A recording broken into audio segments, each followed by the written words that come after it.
Hola, ¿qué tal amigos?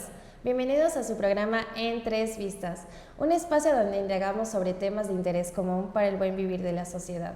El día de hoy tenemos el orgullo de presentar a una invitada especial. Ella es la directora del Departamento de Biociencias de la Universidad de Cuenca, docente e investigadora Angélica Ochoa, quien nos hablará sobre la Sociedad Latinoamericana de Nutrición. Angélica, es un gusto tenerte en nuestro espacio. ¿De dónde proviene el nombre SLAN y cuál ha sido su enfoque? Bueno, muchísimas gracias por la invitación. SLAN es la Sociedad Latinoamericana de Nutrición. Es una sociedad que tiene ya más de 50 años de funcionamiento y que surge para vincular a varios investigadores en América Latina en temas de salud y nutrición, sobre todo desde una perspectiva de salud pública, políticas, de epidemiología en las áreas de la salud y la nutrición.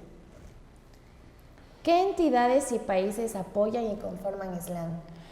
Bueno, la sociedad está abierta, es decir, que cualquier investigador en el área puede asociarse. Tenemos diferentes tipos de socios, entre ellos los socios activos, que son investigadores con trayectoria, con publicaciones científicas.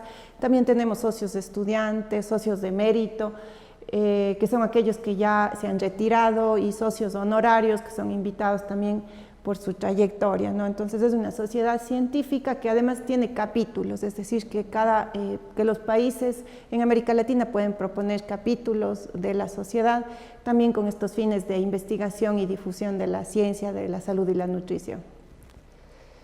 ¿Cómo influye esta entidad en los niños, jóvenes y adultos?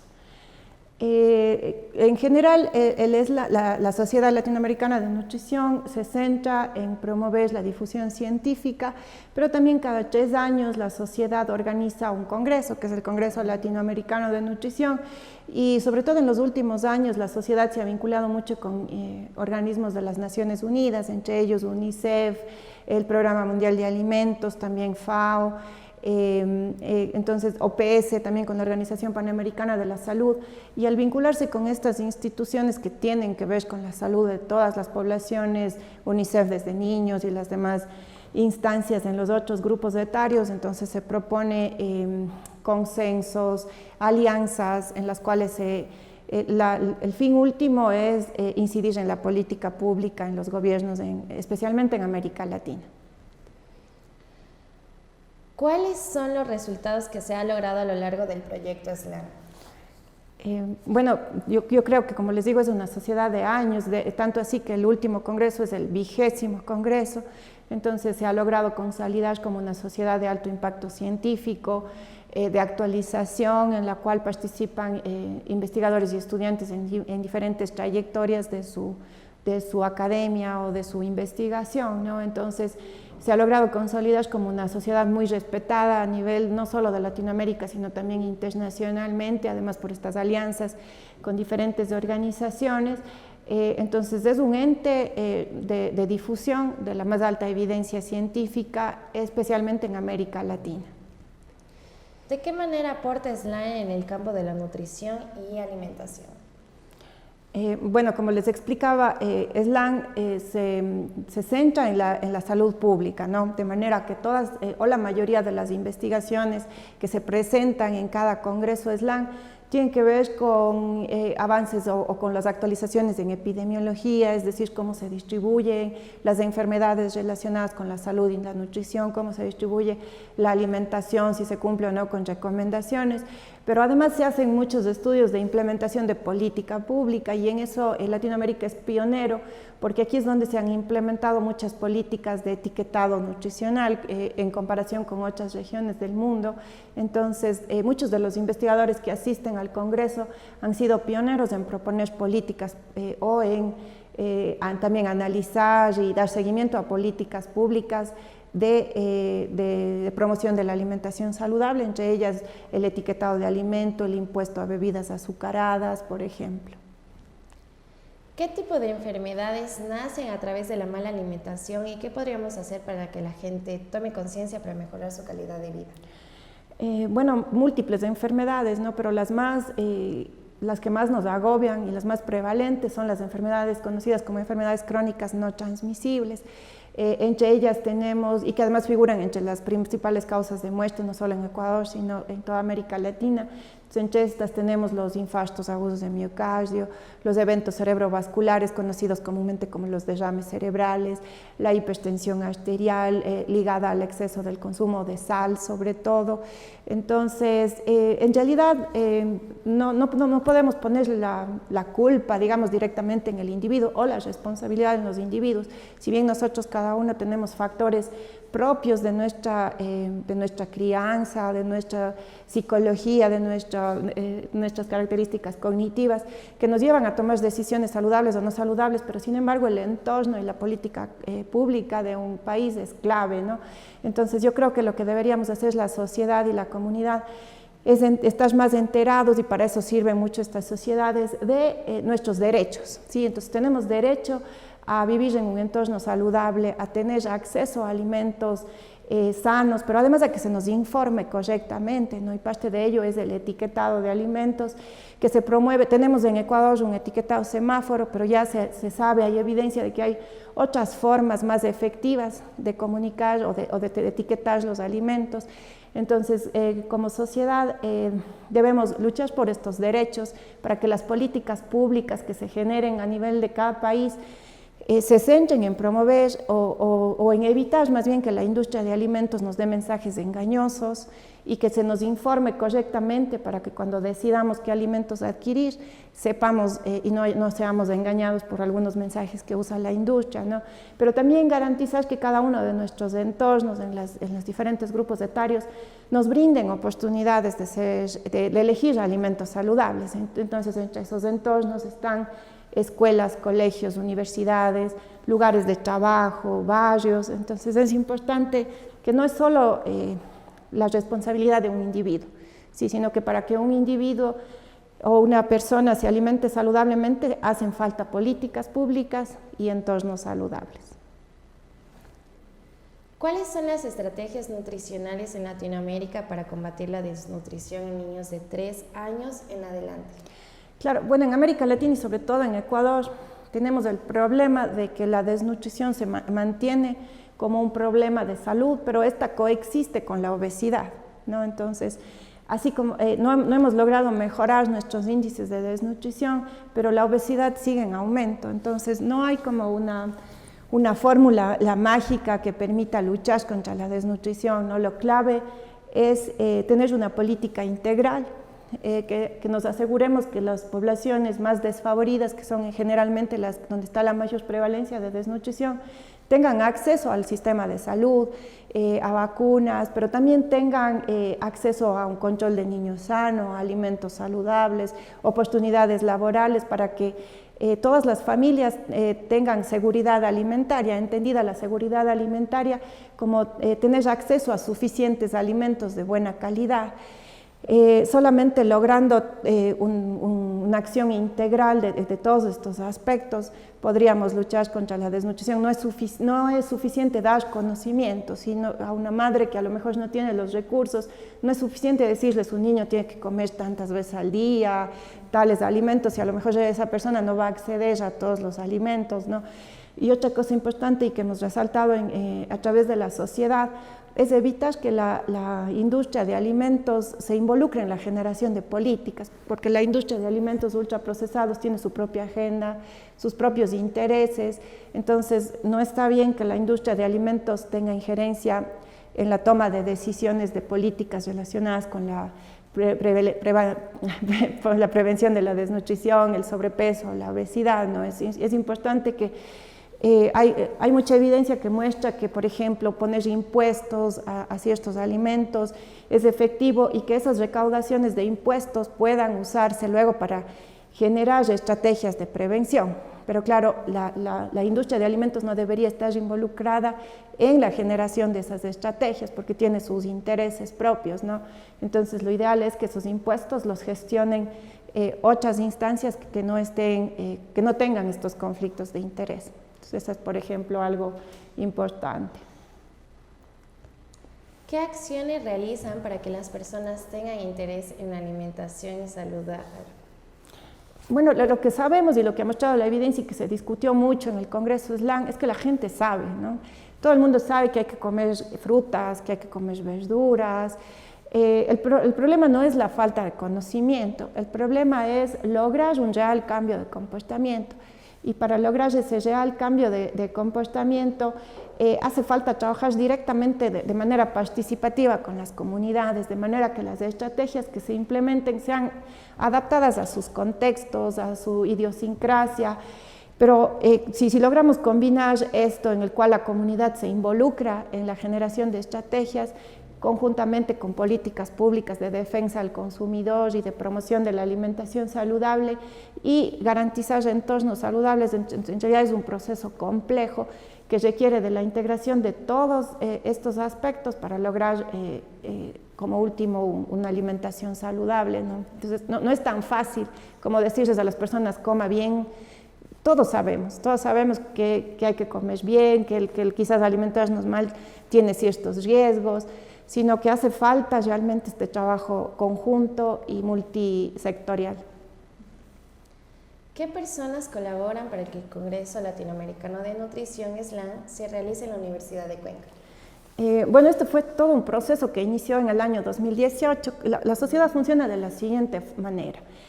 Cada país puede proponer un candidato a ser vicepresidente o vicepresidenta de la sociedad. Entonces, en el año 2018, la doctora Vilma Freire, que es una investigadora de amplia trayectoria en Ecuador, quizás la más importante, diría yo, en los últimos años en Ecuador, ella presenta su candidatura como vicepresidenta de la sociedad con el apoyo directo de la Universidad de Cuenca en el Congreso, que fue el Congreso que se llevó a cabo en México, en Guadalajara.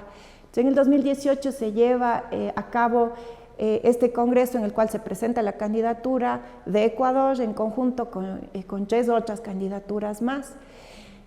Ahí los socios del SLAN entonces votan y se elige a Ecuador y a la doctora Vilma Freire como presidenta de la sociedad con el apoyo directo de la Universidad de Cuenca. Una vez que ella es electa vicepresidenta, entonces durante 3 años fue vicepresidenta y en el 2021 asume la presidencia y nombra a su comité directivo. Entonces ahí es cuando ella, como siempre tuvo el apoyo directo de la Universidad de Cuenca, me nombra a mí como secretaria de la sociedad y a otras investigadoras como vocales de la sociedad y tesoreras de la sociedad. Entonces, a partir de esto, en el 2021 se asume la presidencia y la Universidad de Cuenca se encarga directamente del comité directivo, de apoyo al comité directivo y de organización del Congreso. Ahora, no puedo decir personas, ¿no?, sino entidades. Entonces, hemos tenido, nuestro objetivo siempre y compromiso fue organizar un Congreso libre de conflictos de interés con la industria de alimentos ultraprocesados y farmacéutica, lo cual era un reto, ¿no?, porque es más difícil obtener fondos que no vengan de esta industria. Pero nuestros principales aliados y fuentes de financiamiento, digamos, o apoyo han sido UNICEF, el Programa Mundial de Alimentos, FAO, OPS. Entonces estos han sido, además de otros aliados más pequeños, ¿no? Entonces sí hemos aceptado algún financiamiento o apoyo de industrias que no tengan que ver con la producción de alimentos ultraprocesados. Por ejemplo, están empresas que comercian equipos antropométricos o equipos de composición corporal, este tipo de empresas que han contribuido a que se lleve a cabo el Congreso. Y claro, también muchas instituciones de América Latina, el Instituto de Salud Pública de México, la Universidad de Sao Paulo, en fin, varios institutos, un instituto de investigación en Canadá también contribuyó.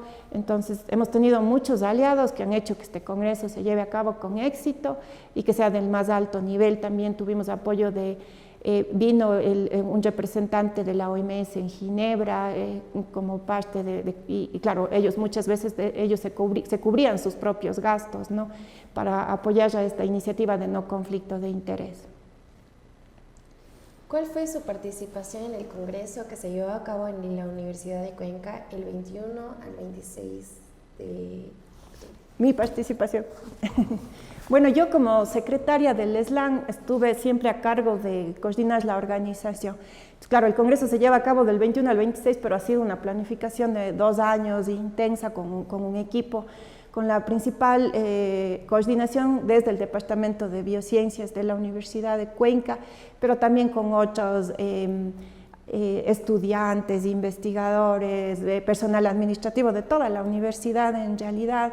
Entonces, claro, mi papel siempre fue coordinar este trabajo dentro de la universidad, pero también dentro de la sociedad, ¿no? Como el vínculo a las otras instancias.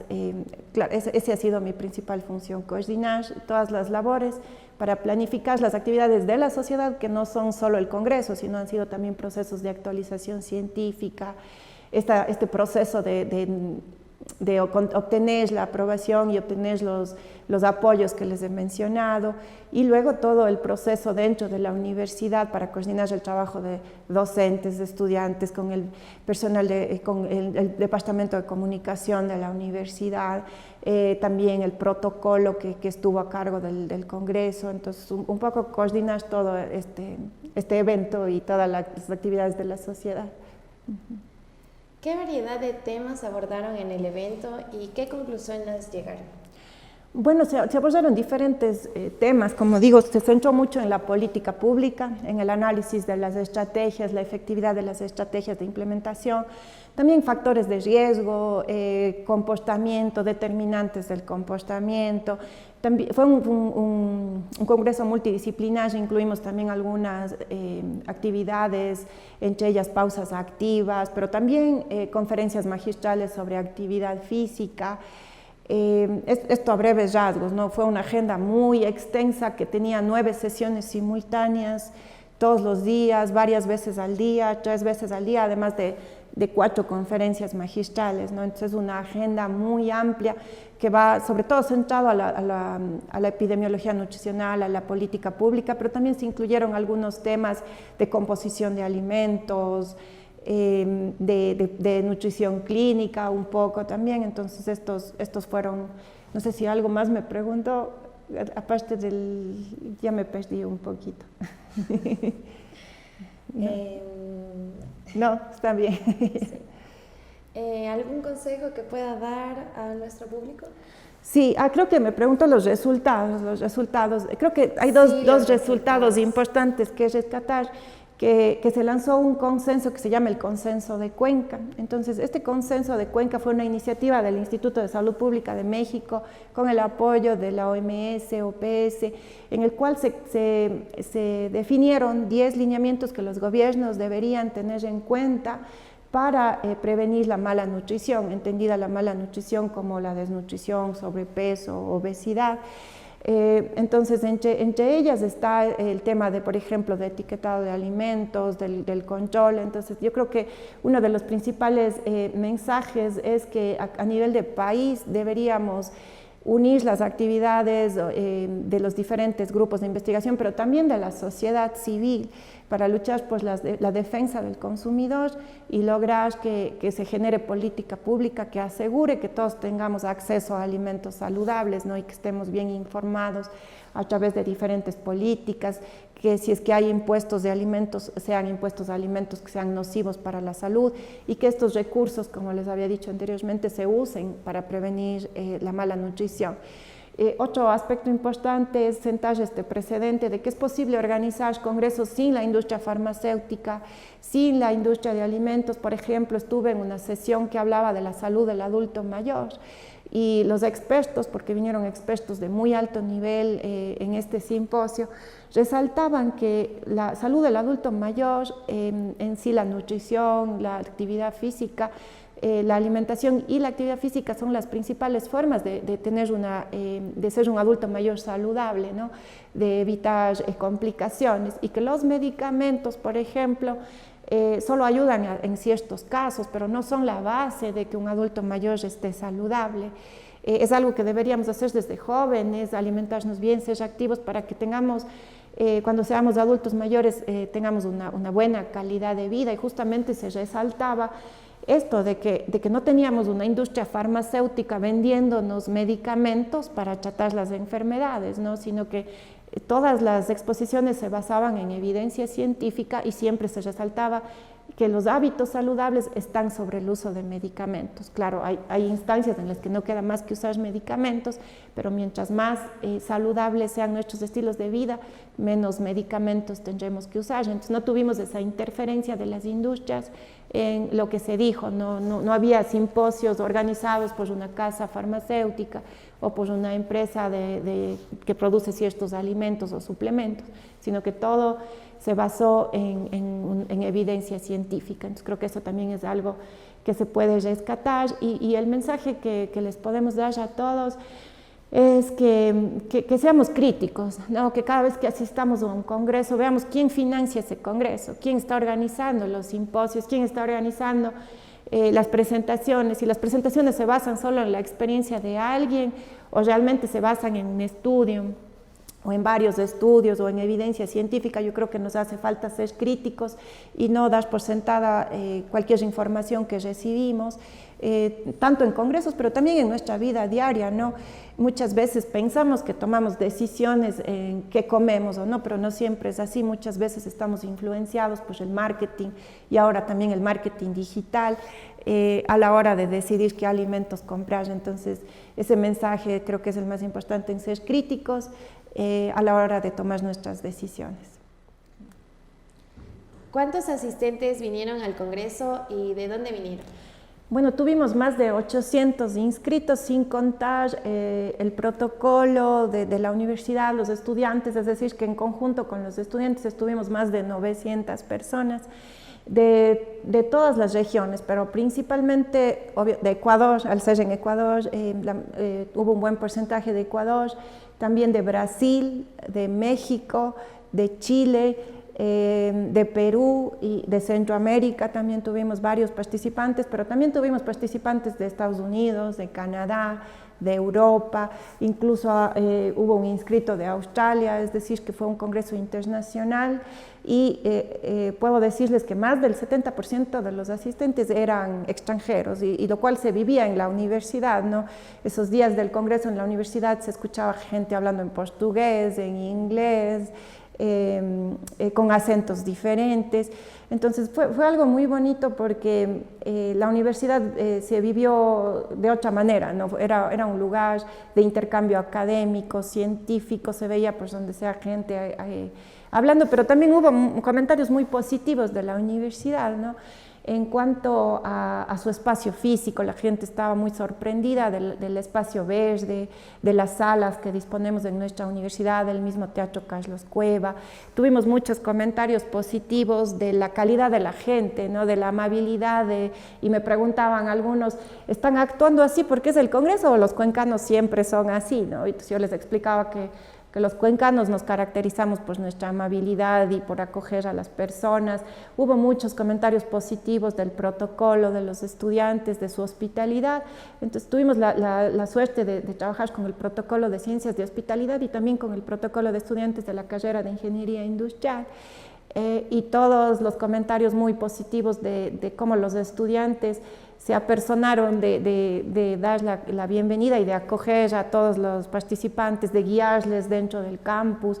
Llamó mucho la atención la cantidad de espacios verdes, las plantas, nuestro campus es muy verde y eso gustó mucho a la gente. No fue un congreso convencional en un centro de convenciones en el cual todos están encerrados en 4 paredes, sino que las participantes tuvieron la posibilidad de moverse entre las diferentes salas. Usamos todas las salas y auditorios que hay en el campus central, desde el Carlos Cueva hasta Economía, que era la más lejana, Jurisprudencia, el aula magna, arquitectura. Entonces también se usaron los lactarios y hubo mucho interés por el hecho de que la universidad tenga estos lactarios. Hubo participantes que estaban en su periodo de lactancia y que pudieron mantener su leche, ¿no? Gracias a los lactarios. Entonces, en general, todo el mundo muy impresionado de que sea una universidad pública y que además sea una universidad pública del más alto nivel y que hayamos podido organizar este gran congreso en los predios de la universidad, que además de todo, las bondades que les dije, está como cruzando el río, está el centro histórico, mucha gente venía a pie. Entonces yo creo que ha sido una experiencia muy buena para la universidad, pero también para las personas que nos visitaron y que quizás muchos de ellos no conocían la Universidad de Cuenca, y tuvimos esta oportunidad de mostrar nuestra universidad y lo que somos como comunidad universitaria. Nos recibimos el apoyo de todas las instancias. Del Departamento de Comunicación estuvo presente dando seguimiento a cada una de las actividades, el Departamento Financiero y Administrativo también nos apoyó, pero tuvimos también apoyo directo del Vicerrectorado de Investigación en el manejo de fondos, pero también en la asignación de un recurso para ponentes, sobre todo para traer algunos ponentes, y eso nos permitió tener ponentes de toda la región y de muy alto nivel. Como le comentaba, vino por ejemplo el doctor Francesco Branca, que es de Ginebra, de la Organización Mundial de Salud en Nutrición. Vino un representante de nutrición de UNICEF, que era Mauro Obrero. Tuvimos representantes de PMA, de diferentes, o sea, del Programa Mundial de Alimentos de diferentes regiones, de FAO. También tuvimos la suerte de contar con una ponente que asimismo vino desde Ginebra, de FAO. Vino también un doctor, el doctor Barry Popkin, que él viene de North Carolina, en Estados Unidos, perdón, y él es en realidad muy importante porque fue uno de los primeros en proponer la transición epidemiológica y nutricional. Entonces es un investigador muy relevante, es decir, él es el primero en proponer que a medida que nos vamos urbanizando o va cambiando el estilo de vida, dejamos nuestras dietas tradicionales y cambiamos a unas dietas más occidentales, y que esto a su vez hace que aumenten las prevalencias de sobrepeso, obesidad, y que el sobrepeso y la obesidad coexista con la desnutrición, ¿no? Entonces de ellos, entre muchos otros, tuvimos al doctor Juan Rivera, Simón Barquera del Instituto de Salud Pública de México, el doctor Carlos Monteiro de la Universidad de Sao Paulo en Brasil, que a su vez también es pionero porque él es uno de los primeros, o el primero en proponer que los alimentos ultraprocesados, es decir, aquellos alimentos muy industrializados, de los cuales no podemos ver su materia prima a simple vista, se relacionan con riesgo de enfermedades, ¿no? Entonces, vinieron algunos investigadores que son clave en la ciencia de la salud y la nutrición, y esto fue gracias al apoyo de la universidad. Muchos de ellos fueron pagados con fondos de la universidad, gracias a que hicimos una planificación desde hace 2 años, ¿no? Dentro del departamento, pero también con el Vicerrectorado de Investigación, y también gracias a nuestros donantes y a nuestras instituciones que nos apoyaron. ¿Qué tipo de alimentos cree usted que es conveniente para los estudiantes de la universidad? Bueno, la evidencia muestra, como les había dicho hace un momento, que los alimentos mínimamente procesados son los más beneficiosos para nuestra salud. Entonces, entre ellos, cuando digo mínimamente procesados, es decir, que solo han sufrido cocción o al horno, ¿no es cierto?, entre todas las frutas, las verduras, pero también nos hace falta en Ecuador consumir alimentos ricos en fibra, es decir, aquellos que tienen grano entero. Por ejemplo, hemos dejado de comer mote, cuando el mote era la base de la dieta en Cuenca, ¿no? Y el mote, ya sea pelado o con cáscara, en cualquiera de las dos formas todavía es una buena fuente de fibra, y la fibra, además de mejorar la digestión, previene el cáncer de intestino, previene las enfermedades crónicas. Entonces es muy importante mejorar el consumo de fibra, que la encontramos en los granos, como las lentejas, el frijol, pero también en el plátano verde, en el plátano maduro. Es decir, todos estos alimentos, la yuca, que va a mejorar nuestra digestión, y como le digo, también prevenir el cáncer de colon, que está entre los más altos en nuestro país, ¿no? Entonces eso es sumamente importante, y disminuir el consumo de ultraprocesados, eso es clave, y sobre todo de las carnes procesadas. Por ejemplo, los embutidos, según la Organización Mundial de la Salud, basado en mucha evidencia, han sido ya clasificados como carcinógenos.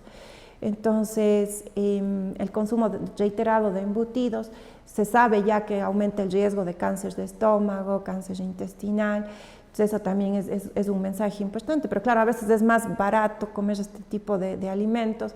Es importante entonces hacer una planificación, porque sí es posible comer los otros alimentos, quizás por un menor costo, pero claro, necesitamos planificar más nuestro día, a lo mejor cocinar los domingos y tener congelado algunas cosas que nos permitan comer de mejor manera, ¿no? Ese sería un mensaje. Y tomar agua, así evitar las bebidas azucaradas, las gaseosas.